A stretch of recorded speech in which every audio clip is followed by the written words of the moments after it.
So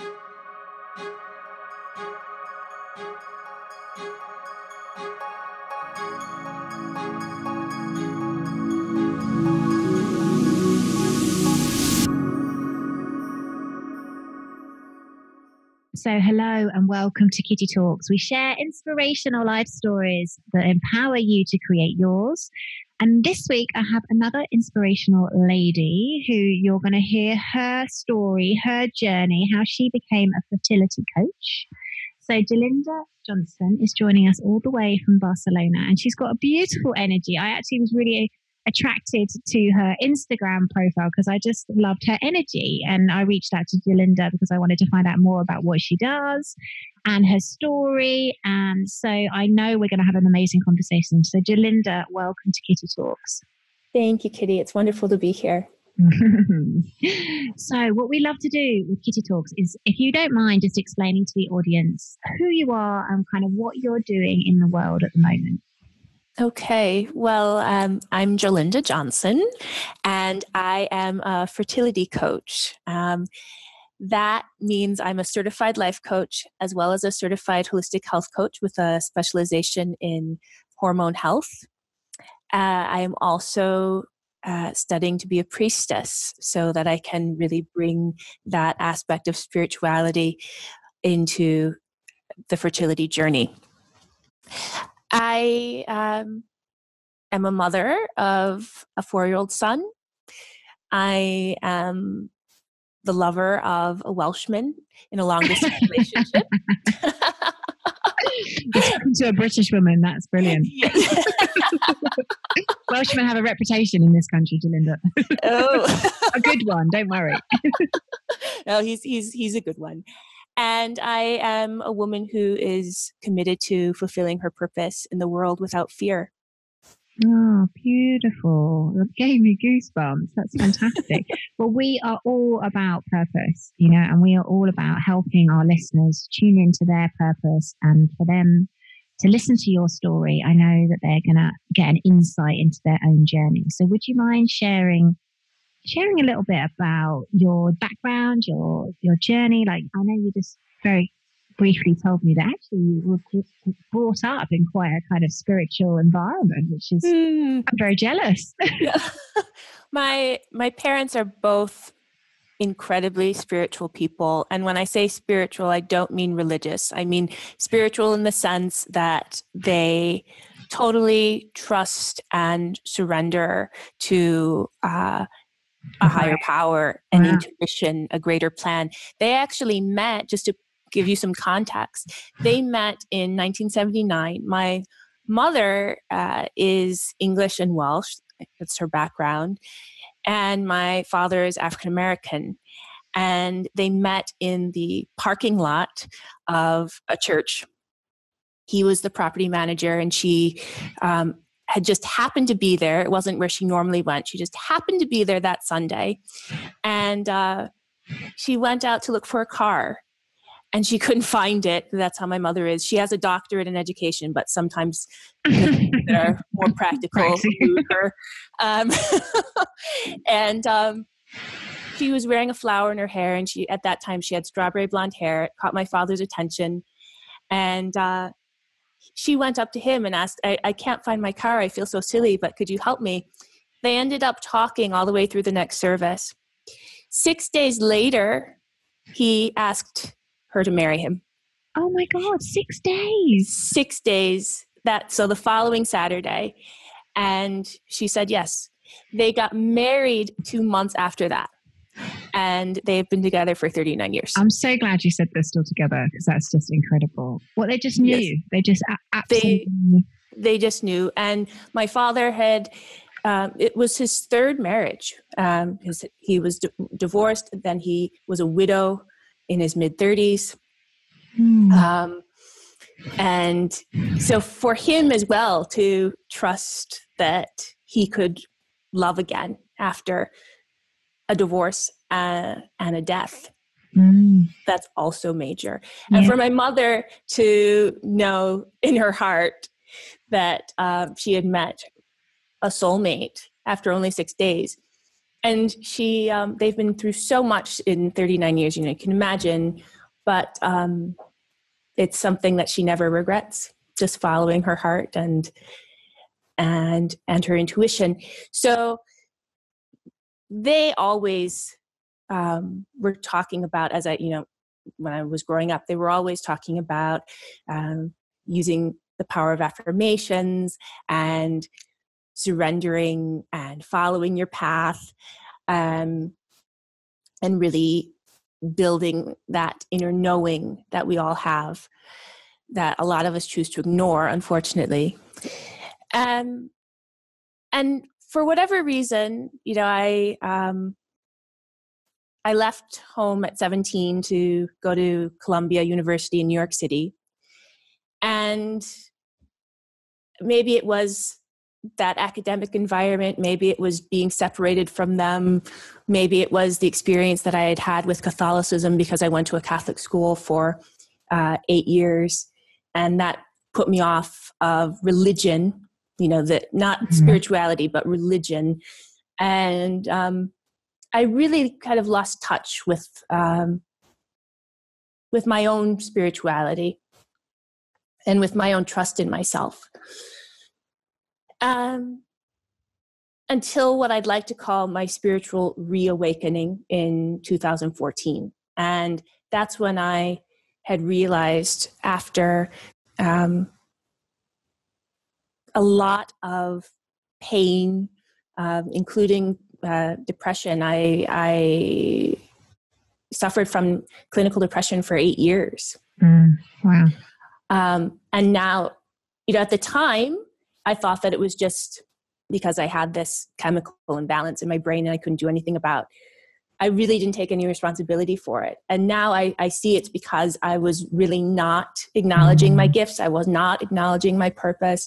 I was trying to conform to the idea that everyone else had for me. I mean, now I wake up every day and I feel confident that even though there are days that, pose challenges and difficulties, I know that I'm living out my true purpose. And at that time, when I graduated from university, everyone thought I was going to be a lawyer, an international lawyer, or a diplomat. That was my path. I had majored in history. I had studied Arabic and Spanish, as well as French. So that made sense. But something stopped me, because it just didn't, it would have been the right choice. I'm making air quotations. It would have been the right choice, but there was something in me that said no.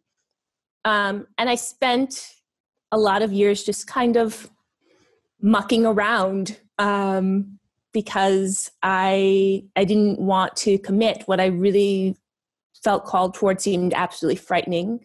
And what I was doing, I feel like teaching was my default career, because it was safe. And that's all I wanted, was to take some time to be safe. And so getting back to 2014, I was exhausted from having it all be about me and my choices and my mistakes, and just having that very narcissistic view of everything depends on you. And I chose to go back, reread some of the books that my parents had always talked about, read some of the newer books that had come out, like The Universe Has Your Back by Gabrielle Bernstein, A Return to Love, which is a classic. It was another one that I read at that time, which was really, that kind of catapulted me into this new way of being. And I've never been at a place of greater peace, because the soul always needs something to lean on. And if I look back at my life, my soul leaned on, eating disorders and disordered eating. My soul leaned on alcohol from time to time. My soul leaned on toxic relationships. And your whole life changes when your soul can lean on something that's greater than yourself. Beautiful. And that connection to something that is so much larger than anything that you can even imagine. And I really resonate with what you're saying about the depression, because I truly believe it's when we're out of alignment with who we are. We're not connected to our spirit. And actually the reason we are depressed is actually we're not really tuning in to the sort of infinite higher being that we are. And so we're out of alignment. We're not happy. We're ignoring something that we shouldn't be ignoring. And of course it creates problems for us. Absolutely. And also the way that I was nourishing my body, or should I say not nourishing my body.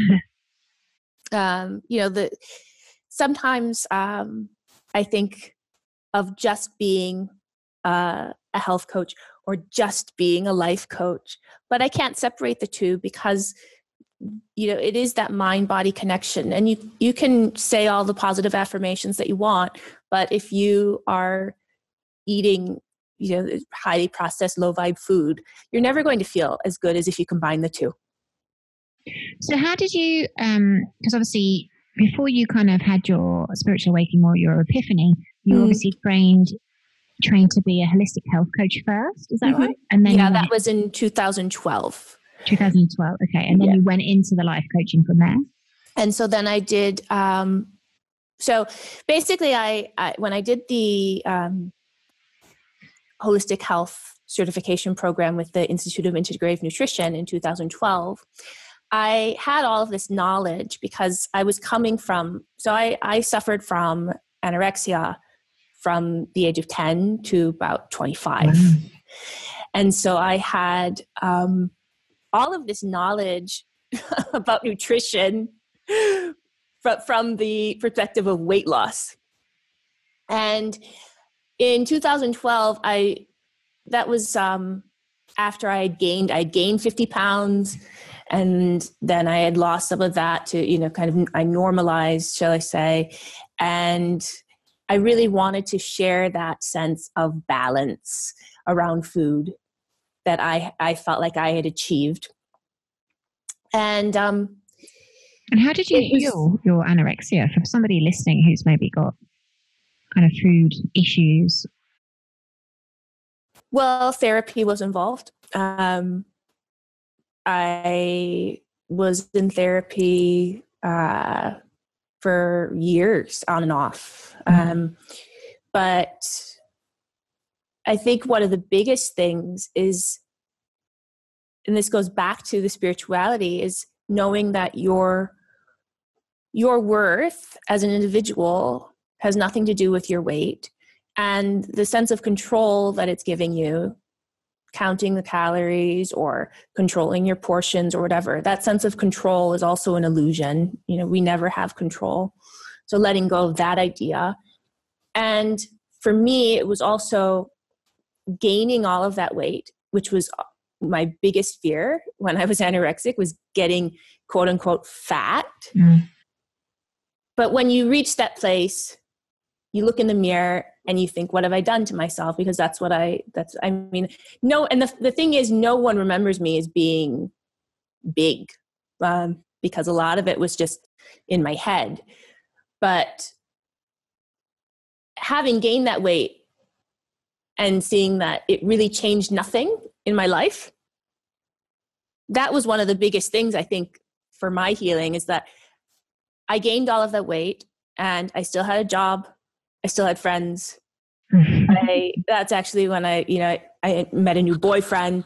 I was still, because I wasn't obsessing about food all the time, I had all this freed up time and energy.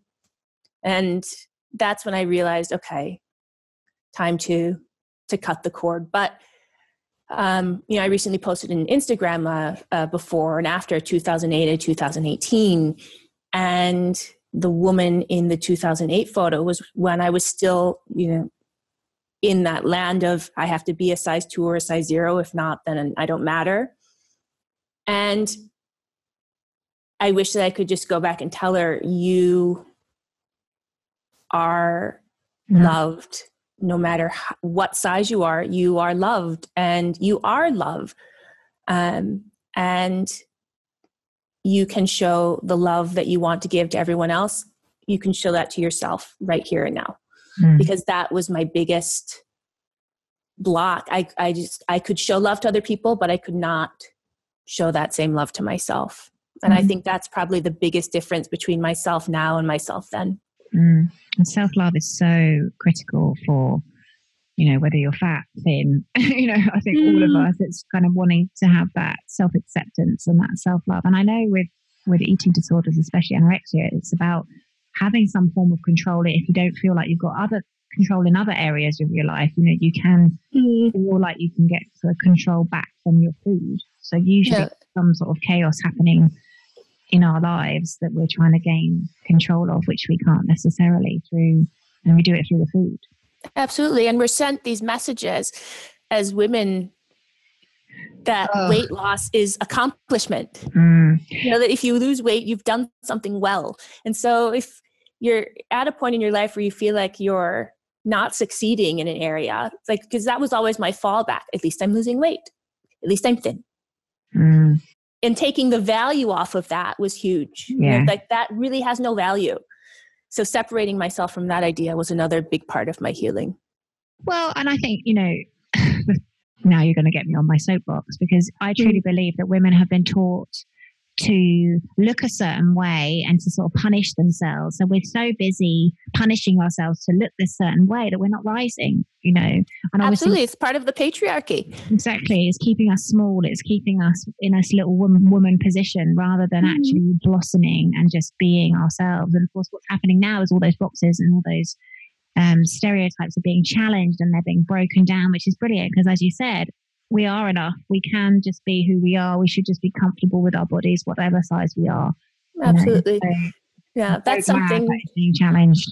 Yeah, there's a book called The Beauty Myth. And that when I read that book a couple of years ago, that was the first time that I realized how, that diet culture and that need to maintain a certain size or that need to look a certain way totally feeds into the patriarchal system and keeps us distracted from who we can really be in the world. Yeah, and it's so inbred in all of us. Like, absolutely, it's ingrained in women everywhere. It's disgusting. I have to be honest. Like, it's one of the things I kind of, I fight against. Like, today I just thought I'm going to do this podcast, and I just came back right from the gym, got dressed, jumped on, and I thought, it's much better to be real, kind of made up all the time. And I resonate with women who are real. I resonate with women when you really truly see who they are.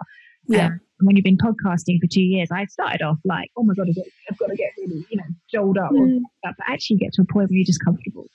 Like, absolutely. I'm just here to serve, and people can like my message because I'm being authentic to myself. Absolutely. And that's one of the things that I try to do with my Instagram is be real in front of people, especially in my stories. I remember a time in my life when social media just made me feel so isolated and inadequate because I was really comparing myself all the time. It's still when I was in that mode of comparison. But I thought, if I have a social media platform, aside from just family and friends in the future, I will do my best to show all of those facets, the good and the bad, and not the carefully curated shots all of the time, because that's not life. No, it's not. So tell me, because I think what I always find really fascinating is, obviously now you're a fertility coach, so you take the struggle out of women, helping women getting pregnant. So how did you tune in to know that was, the direction you wanted to go? Like, talk me through this kind of signs and signals. Well, it's funny because when I was doing my holistic health coach certification, when we got to the module about women's health, and they were talking about preconception care, I don't know what it was, but it really did feel like bells going off in my head. Like, you need to pay attention to this. That was the beginning. And I remember the following year when I was on vacation with my now ex-husband, then fiance, I said to him, I think instead of, the whole making peace with food and finding balance in your diet, I think I want to focus on fertility, pregnancy, and postpartum. Now, that was before I realized fertility was a whole universe in itself. And my ex-husband was the personification of my inner critic. He said, "You've never had a baby. Who would listen to you?" So your ex-husband, you just said your ex-husband basically was your inner voice personified and said, "You haven't had a baby. How can you do that?" I basically created a story that he was the one who knew everything and that I didn't, which is absolutely ridiculous. But, the stories that we create for ourselves that we tell ourselves over and over again, even if that's not reality, that's what we can make ourselves believe. And after having my son and basically having to do everything myself, navigate all of the ups and downs of motherhood in that first year alone, because my ex-husband's idea was, you take care of the baby, I'll do whatever I want. I started waking up to the fact that, wait a minute, who is he? And oh my gosh, I actually am capable and absolutely intelligent and gifted, and all of these things that I had, all of these ideas about myself that I had abandoned started coming back to me. I started rediscovering who I was. And I realized that I wanted to start pursuing my dreams again. And one of those was to turn my health coaching business into a reality. And this is going to sound very strange after what I just said about my ex-husband. But even though I wasn't happy with him, I thought that I still wanted to have another baby because I was so happy being a mother. And I thought, okay, things will get better. I was happy with him before, so I'll be happy with him again. I've always wanted to have more than one. And so I started preparing myself for a second pregnancy. And in that time, I became absolutely overwhelmed because this is before I started leaning into spirit. This is when I still was depending 100% on me and my resources. And I realized just how easy it is to lose yourself in that process of trying to conceive, because you want something so badly. It's the only thing you can focus on. If you're a perfectionist like I was, you just want to do everything absolutely right, eat all of the right foods, take all of the right supplements. And the thing is, it's you without that connection to spirituality, you really do think that it's about, sperm meets egg and taking the right multivitamin. And it's so much more than that. That's why life is a miracle, because you can have sex on the right days, and you can take all of the right things and follow all the instructions and listen to everyone's advice. And a lot of times it's not happening because something else needs to shift. Space needs to be made. Transformations need to take place. And your baby is also, this is my belief, that babies are souls waiting in the wings. They're also waiting for their time to come in. I heard something really beautiful a few weeks ago that was saying, maybe your baby hasn't come yet because he's waiting for his best friend to be born. There's so many different elements in the universe that but if you think about your own life and all of those moments of synchronicity, if you had been born even a year earlier, a year later, how different things would be. And well, it's also your life path. Like, I'm a huge believer in numerology, and obviously the day you're born correlates to your mission on earth. And obviously you choose your parents for the experience that you need.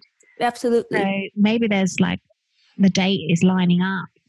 Yeah. There's so much stuff, isn't there? And I'm really with you on the whole. Obviously, it's important as a woman to prepare your body for what is about to happen, so you're in the strongest possible position. But I'm with you, like, the babies have got their own motive and they've got their own agenda, and there's other stuff happening that they need to maybe work through first, or we need to work through before they come. Yeah, absolutely. So when I started as a fertility coach, just working with people here and there, not officially launching my business, I really did focus on preparing yourself for preconception through diet. And I realized that I was missing this huge component, which is basically the mindset and the emotional side of things. And that's when I decided to train to be a life coach with Beautiful You Life Coaching Academy in Australia. And through that training, and it's funny because my coaching buddy, we're assigned someone to do a mock coaching series with, but my coaching buddy was someone who had been trying to get pregnant for more than a year. And she was just floored that I was planning to be a fertility coach, because that was what she needed help with. And she wanted to focus on women stepping into their purpose as female entrepreneurs, which is what yeah. And so by the end of our time together, I had launched my business and she had a positive pregnancy test. So that's for women listening to this. So for a woman listening to this, what's the key thing they can focus on? Like that lady you described, she'd been trying for a year. What was the shift that you did with her? Well, for me, the foundation of fertility is really mothering yourself, directing that unconditional love that you want for your child towards yourself. Because from that unconditional love and foundation of trust, because really self-love is trust, making those choices that are going to nourish your body, that are going to make you feel alive, that are going to bring you in line with your purpose. Because a big part of fertility is also your connection with passion, confidence, courage, and joy. And looking at those parts of your life that can really awaken those aspects in you that you might be ignoring. I mean, one of the things that I see a lot is I am working in a job that I hate, that I don't care about, that has me stressed out all the time, but it has great benefits. So I can't leave it, because if I get pregnant, I'll need those benefits. Rather than going with your gut, which is telling you to get out of the job, and opening yourself to other possibilities for getting a job with comparable benefits, and then seeing what happens then.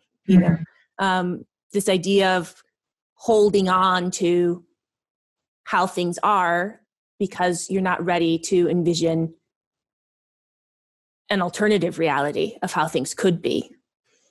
But for me, fertility is really about diet, lifestyle, and mindset, but especially mindset, because with the mindset work, the diet comes much more easily. The lifestyle choices come much more easily. But without that foundation of self-love, intuition, and self-compassion, especially, as well as connection with the womb. That's a huge thing that we take for granted, is that many women have developed a very fearful relationship with their womb, because becoming pregnant for them in their 20s would have been the worst thing in the world. So it's like they ignore their womb space for a decade or more, and then all of a sudden they expect it to be the home to their future child without any work in between. And obviously women get pregnant without planning it. Accidental pregnancies happen all the time. But for a lot of women who have been trying for a long time, it has to do with that inner work. And for me, it doesn't, you might get pregnant having that attitude of that, bringing in that really masculine energy of I'm going to make a plan and I'm going to make it happen and I control everything. It's very possible to get pregnant that way, because that's how I got pregnant. But your experience of pregnancy will not be the same. Mm-hmm. You won't be able to let go. Pregnancy is just the beginning. Getting that positive pregnancy is just the beginning. So one of the things with my clients, I really want them to begin their journey to motherhood with that sense of inner confidence and trust that everything is going to unfold just as it's meant to, instead of passing each month with anxiety and am I doing this right? And did I eat that right? And that thing. And oh my gosh, I shouldn't have done that. Questioning all the time. Because that was one of my biggest challenges when I was pregnant, just this fear that I was going to make a mistake instead of really letting go and having that trust in my body. Beautiful. Yeah. I think it's a lovely journey to be on, because obviously, I always keep thinking, women have done this for thousands and thousands of years and they just naturally know what to do. So it's having that innate trust that your body knows what it's supposed to be doing. You can let go, like you said, and trust through your pregnancy that you just enjoy. And because that vibrational state for the baby is really important, that you're not and you're not stressing out, because they can feel that. So yeah, absolutely. I mean, I remember when I think my son was probably around 1, but there was a neighbor of mine who got pregnant unexpectedly at 41. And if that had been me, I would have been, especially a year before that, she had said, I'm not having any more children. So if that had been me, now I would accept it. But at that time, I would have been freaking out. Like, oh my gosh, 41, all the tests. And is this, how is the baby going to be born? And had high amniocentesis and higher risk for this and higher, and she was just so calm about absolutely everything. Just like, I'm so blessed to have this life growing inside me, and I know that everything will be okay. I mean, that was basically the energy that she had throughout her whole pregnancy. And I just thought that's how every woman should be able to experience pregnancy, with that unshakable confidence in what their bodies can do, and that the pregnancy has happened at the right time. Lovely. Really beautiful. Really, really lovely. So how can people find you, Jolinda? They're interested in what you do, and how can they connect with you? So they can go to my website, which is www.jolindajohnson.com. They can follow me on Instagram at Coach Jolinda. They can follow and like my Facebook page, which is also at Coach Jolinda. And I'm also involved in a Facebook group called Fit, Fab, and Healthy. If any listeners are just interested in general women's health and not necessarily fertility. And that's it for now, I think. Well, we will have all of Jolinda's details in the show notes as well. So if you've missed any of that, you'll be able to pick them up. But thank you so much. Well, I just find it fascinating talking to people about how they transitioned into the work that they're supposed to be doing. And I think it's really fascinating, your journey, your story, because obviously, it sounds to me like you've really reconnected with your spirit and your soul and the journey that you're supposed to be on. And you're now, you're glowing, and the confidence that you've now got in what you're doing is just beautiful. So, thank you, Kitty. I really appreciate that. So for people listening, this isn't just for Jolinda and for me. This is for you too. We all have an innate gift. We all have an innate path. Like we talked about comparison as women, just don't get on the comparison train. Really just tune into who you are, what lights you up, what the messages are telling you, and have the faith and the courage. Because as we said, there's no point hanging on. Jolinda was describing how we hang on maybe for the benefits for the child, but actually, if your whole body is screaming at you that you don't want to be at that job anymore, you have to honor that and you have to listen to that. Messages come in mind, body, spirit, and emotions. So I do hope that you will have got the courage today to listen to your mind, body, spirit, and emotions. But we will see you next time again with another amazing guest on Kitty Talks. Say goodbye. Bye. Bye. Bye. This podcast was sponsored by my Do Your Dharma course. Create a life so good that you pinch yourself. This 8-week online course demystifies Dharma and shows you how to tune in to why you're really here. Go to www.kittytalks.com/do your Dharma.